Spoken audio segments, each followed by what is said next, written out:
Right now, employees' biggest concern is being laid off. And second to that is competing with the competition, which is very valid because as layoffs happen, that adds more candidates to the pool of people to compete with. With these common concerns in everyone's mind and potentially yours, I'm going to share with you some ways to recession proof your career. With a lot of uncertainties in the economy, employers are taking steps to brace for impact. They're doing things like hiring freezes or, in some cases, layoffs. They may also be looking for ways to cut their spending in certain areas.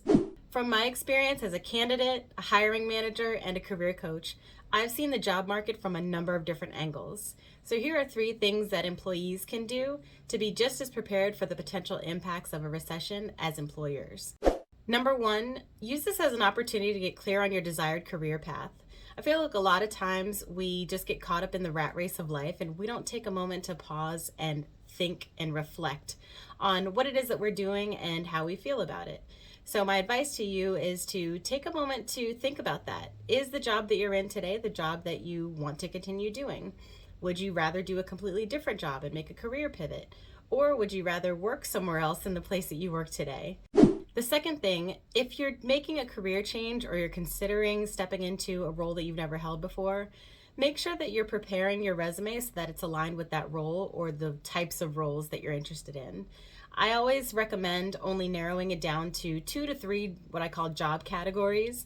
Maybe it's sales, maybe it's customer success, or it's project management. Make sure that you're setting up your resume to align yourself and speak to those roles specifically, so that if you do need to brush off your resume and you do want to apply for different roles that you've never held, you can stand out as the candidate that's well suited to be a top performer in that role. Next is network, network, network. And I know some people don't like to hear that term because when you think of networking, you think of like a really uncomfortable live event where you're just standing there with a name tag and it's pretty corny.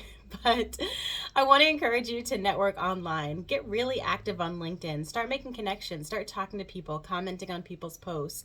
You never know who you might make a connection with, what type of jobs may be available at the company that they work for, or who they might be able to introduce you to. The key here is preparation, being sure about what it is that you want to do in your career, having your resume ready to go, and having a vast network to support you if you do have to, brush everything off and get active in a job search again. That's really what's going to give you a leg up over other people who may be unprepared and scrambling in the moment. Preparation breeds confidence, and confidence is key when it comes to taking control of your career.